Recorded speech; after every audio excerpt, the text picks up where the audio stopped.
Hello, everyone. We're having a good time? Obviously we are. We're all nerds at EMF. All right, so in the grand tradition of my EMF talks, nothing worked about an hour ago, and I arrived here with basically nothing. So we're going to go on a little journey of how I made a ridiculous instrument as a prototype and how it's actually become a real thing that you can buy in a real shop. And I'm going to tell you about some of my ridiculous music things that I've done with it, and with lots of other people as well. And hopefully get you to use this in your classrooms, use this at home. It's super easy and it's super cheap. I've tried to make it as simple as possible. Anyway, so onwards. This is the Meemu, and this is prototype 2 of the Meemu. It's a gesture-controlled musical instrument that uses chiptune.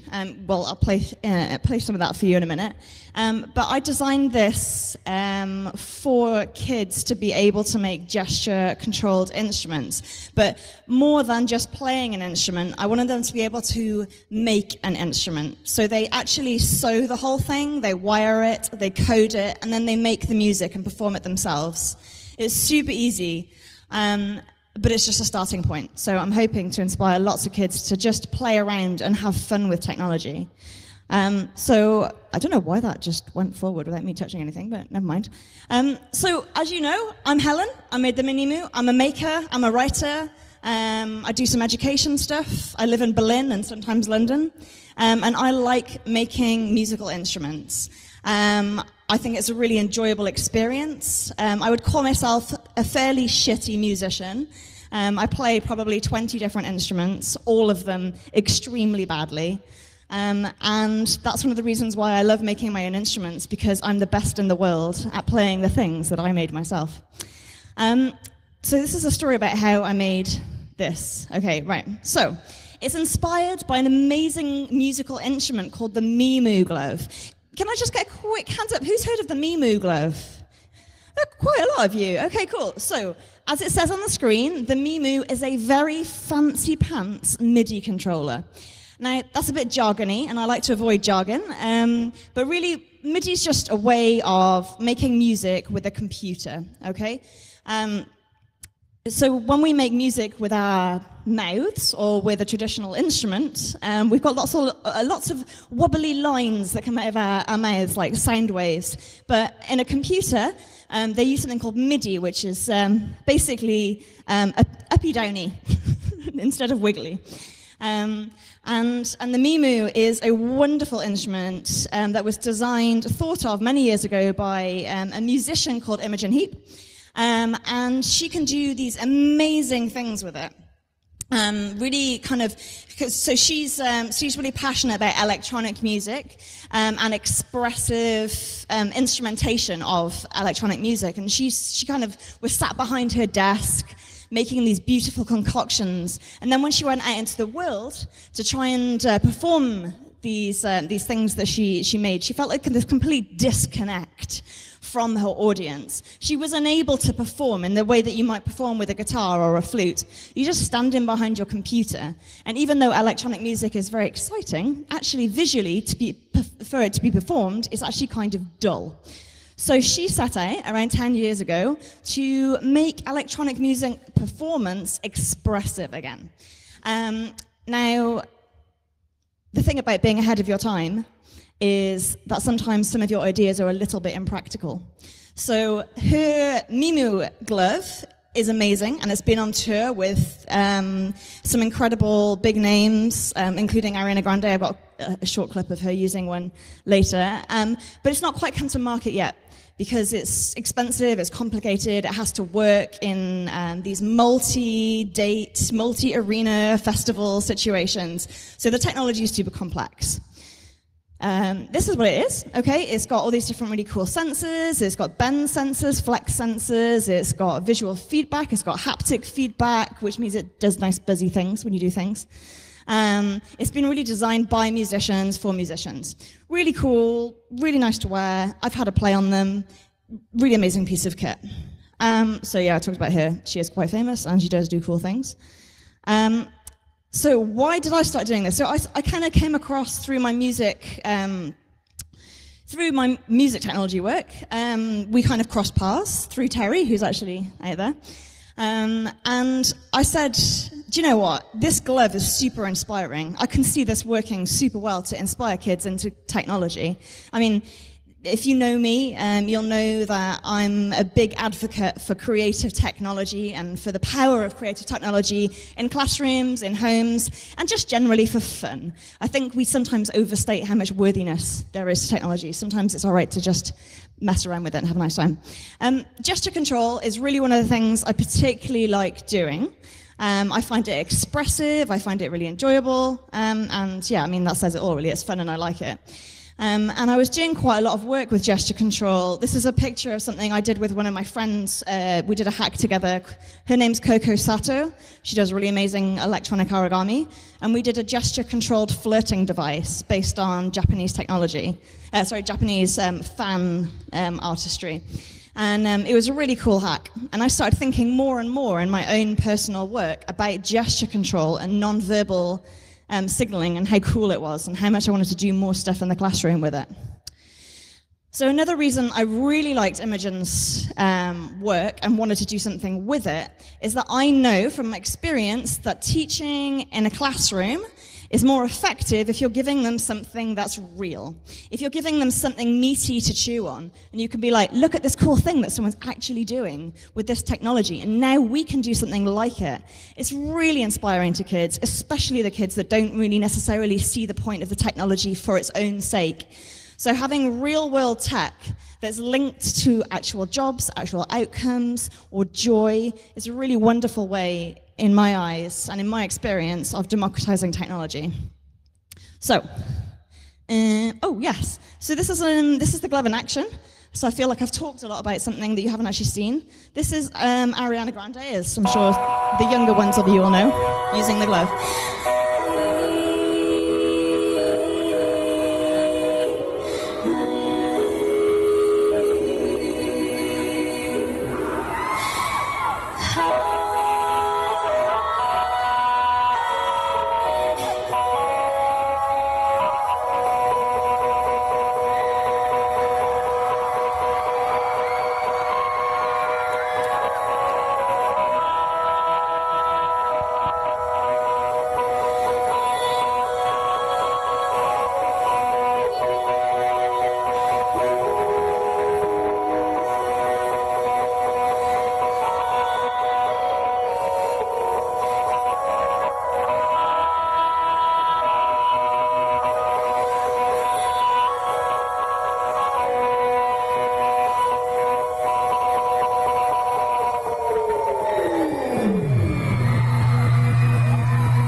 So based on that, I started coming up with the idea of a glove that's inspired by Imogen's work and inspired by the work that's been done by her team on this.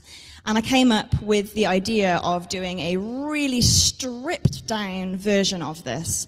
Something I love doing with technology is ripping stuff out of it and trying to make it its simplest thing it possibly can be, and also make it the cheapest it possibly can be as well, because I know teachers got no money. So I approached Imogen through a mutual friend and said, hey, I've got this idea for a children's glove that's inspired by your glove. I reckon I can do it for less than 50 quid. And I reckon I can do it in a family and teacher-friendly format. Do you want to let me have a go at it? And she went, well, we've got this event coming up in 10 days. Do you fancy having a stab? And I went, yeah, all right. And that's what came of it. So this was the first version of the glove. Now, first of all, this is an interlude here, and I'm going to talk about this. So this is using the BBC microbit, which loads of you will already know about. But if you don't, it's a very simple microcontroller designed specifically for young people. But I've also used it with lots of artists. and people who don't want to become specialists in the way that making your own PCBs or even using Arduino to a certain extent requires you to become. So Microbit allows you to dabble in electronics, which is one of the reasons I think it's just a lovely platform.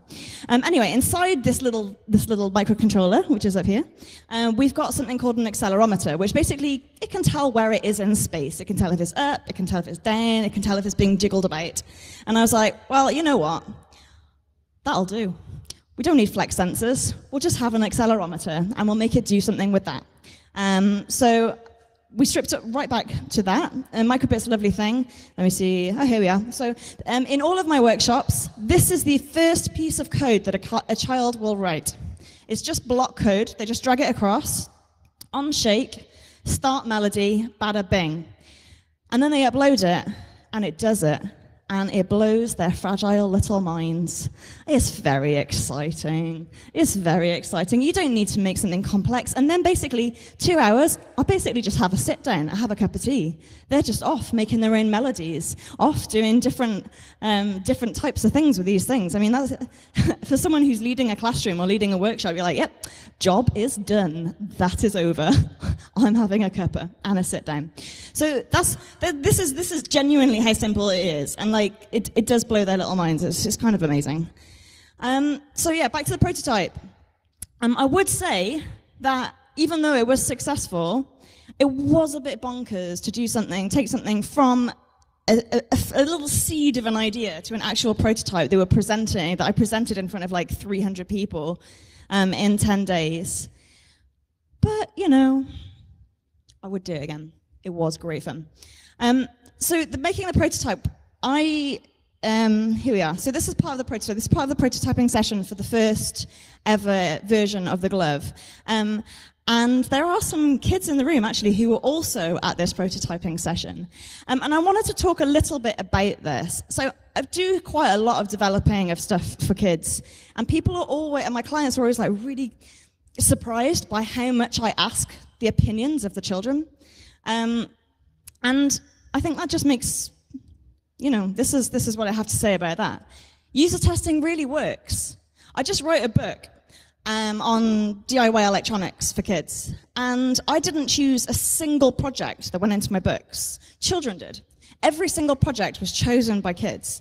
And I think it's really important when you're making something for somebody, just like a glove, anything for a kid, I mean, ask them what they think. I mean, it's not super complicated. I mean, for the first one, I just sat down with 5 young people, we made different gloves, and rather than just asking them, I watched how they interacted with it. And it gives you an idea of what they find easy, what they find difficult, how long these things takes, the kind of level of skills. And then the second version, there were 50 girls in the class, and I ran the whole workshop on my own, which was fine, actually. But you can really gain a lot from what they tell you. And I always say, hey, you are my users. I'm prototyping. Can you give me all your feedback? And it makes them feel super important and super special. So if there's anyone out there who does do a lot of work with kids, please do involve them in the decision making. I think it's a really good thing to do, and it gives them joy and it gives them confidence, and it means that you actually make something better at the end of it. So, what else? So yeah, this is from the second prototyping session. That was absolutely delightful. We had a lot of musicians in this one, people making the Harry Potter theme tune. We had lots of kids. Do you know what? I haven't played one yet. That's pretty remiss of me, isn't it? I think I should do that. Would you like to hear one?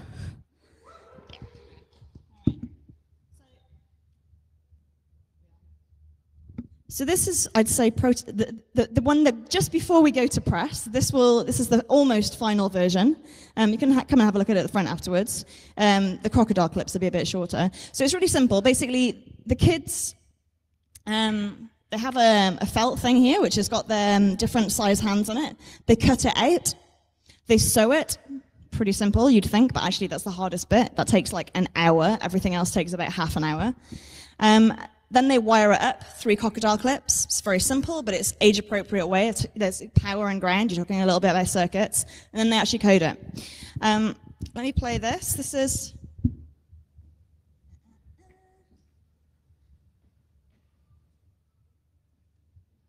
So this is code that was written by an 11-year-old girl. And I'll see if you recognize it. There's quite a lot of old people in here, so maybe you won't. But okay. So I think this is a really good example of how gesture-based, and this was actually done not just as a song, but as a choreography. So she had this little dance that went along with it. Anyway, here we go. Oh, hang on. Of course it's not working.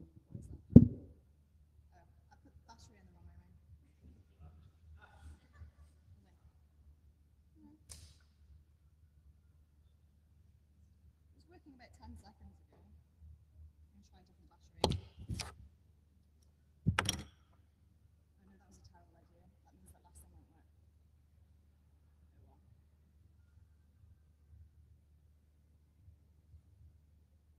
Seriously though. What's happened on the way over here?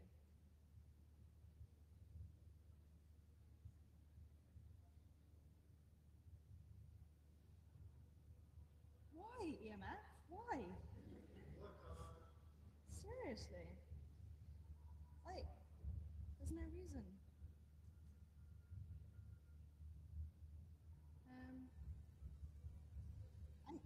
I'm going to have to re-upload the code. Oh no, I don't have my USB cable with me. This is very terrible. I don't know why that's not working. Yeah. It's EMF, I know.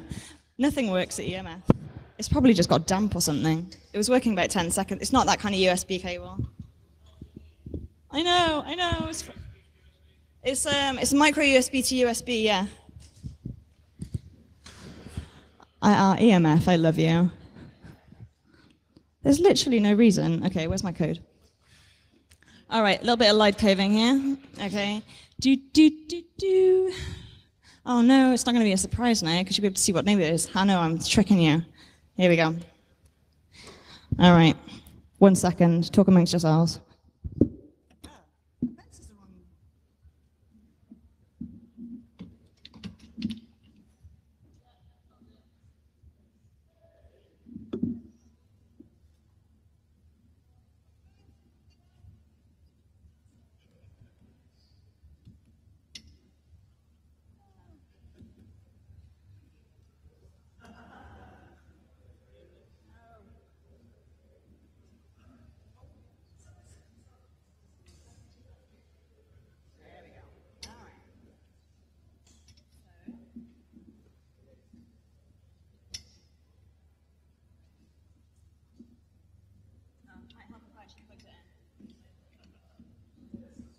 Where is the microphone? It's not plugged in.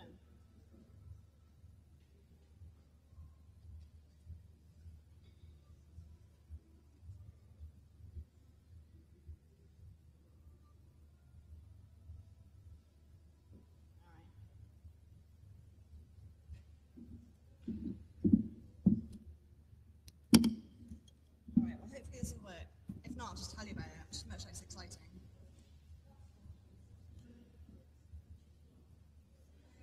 3B, ground, 0. Power. Yay! It works.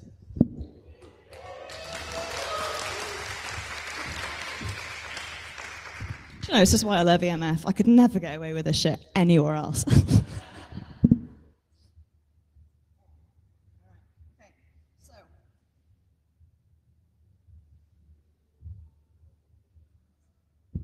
Here we have the world premiere, coded by an 11-year-old girl. Oh dear, all right, let's see if this works. Oh, come on. Come on.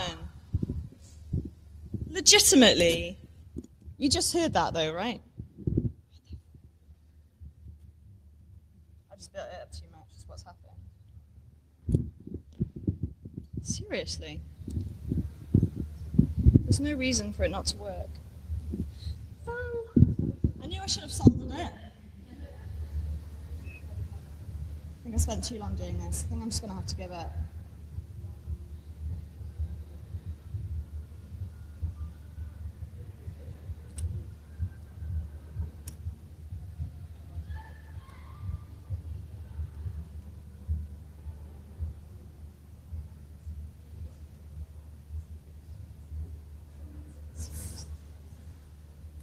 seriously, though.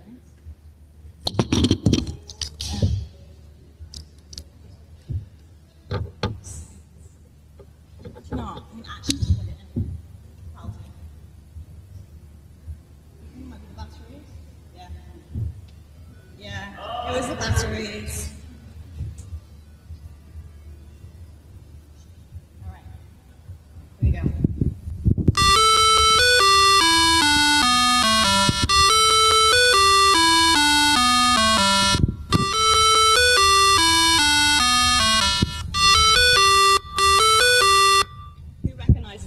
Nobody? All right. Well, it's you all. What about this one?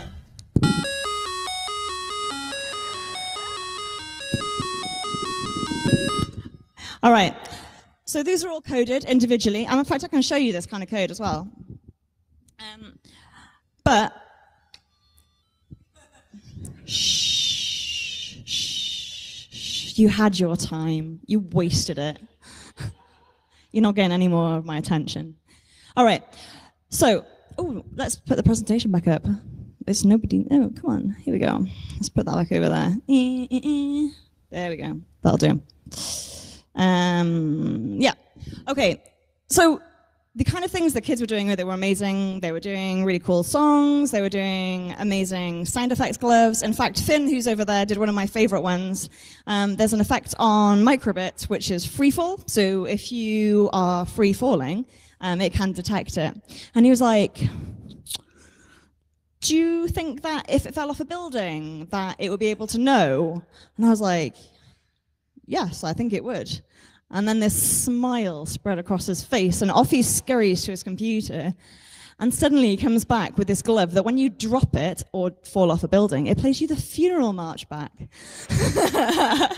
Nice. Good job, Finn. One of my favorites. Good job, Finn. All right.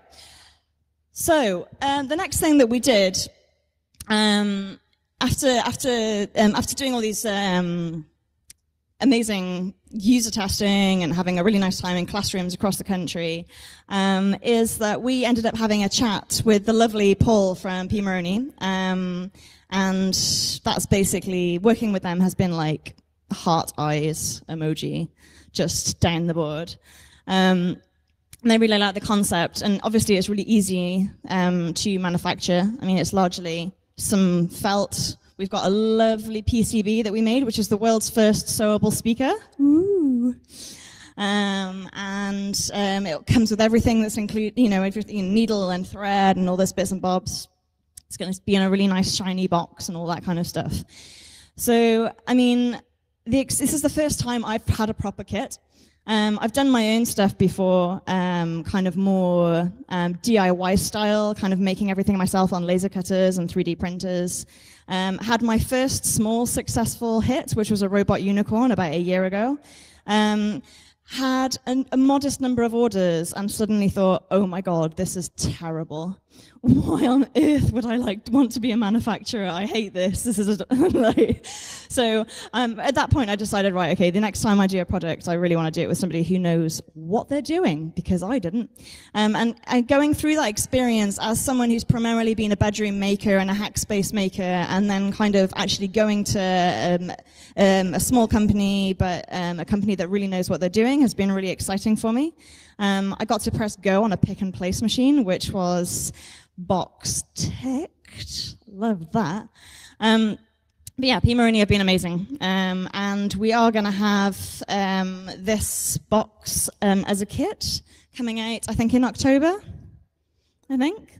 We hope. It'll be out, but we're going to sell it for 39 quid, which is, I think, pretty good for everything that's included. But it's been my first thing that I've done, taking it from a make to an actual product, and it's been really eye-opening, understanding all of the different things that could possibly go wrong. Although it's been buffered somewhat by working with Meemu. And so I was going to make some music, but I did just wipe the code on the thing that makes this go. So you're just going to have to pretend, and it was working in the field over there. So you're just going to have to pretend that my robot arm is controlling these robot arms. So you can't really see because it's quite dark, but you can come up and have a look.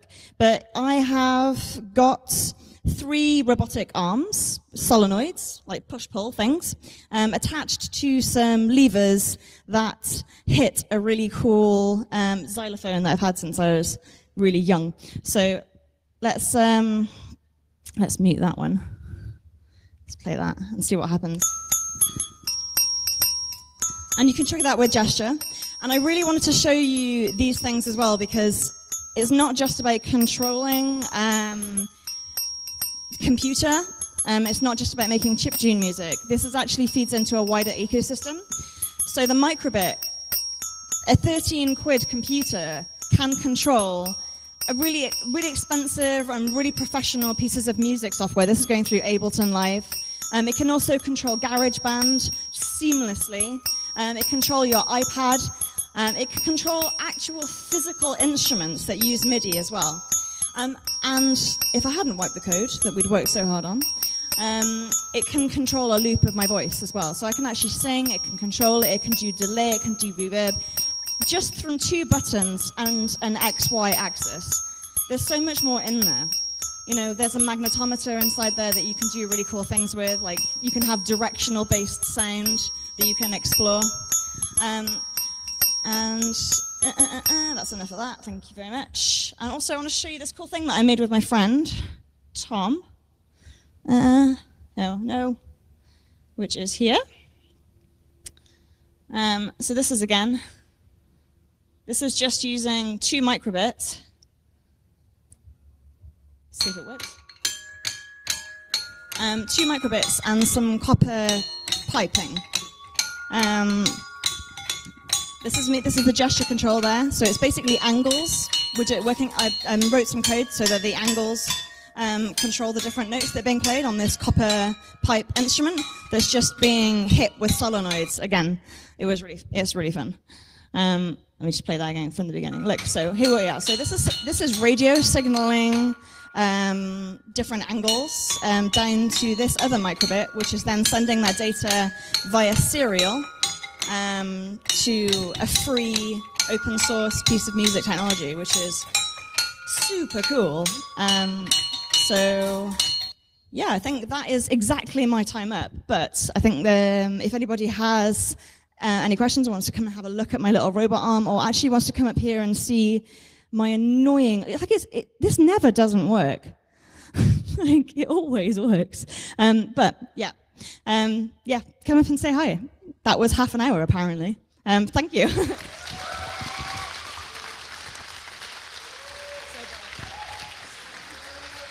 Thank you. And I will hang around here, so come and say hi and ask me anything.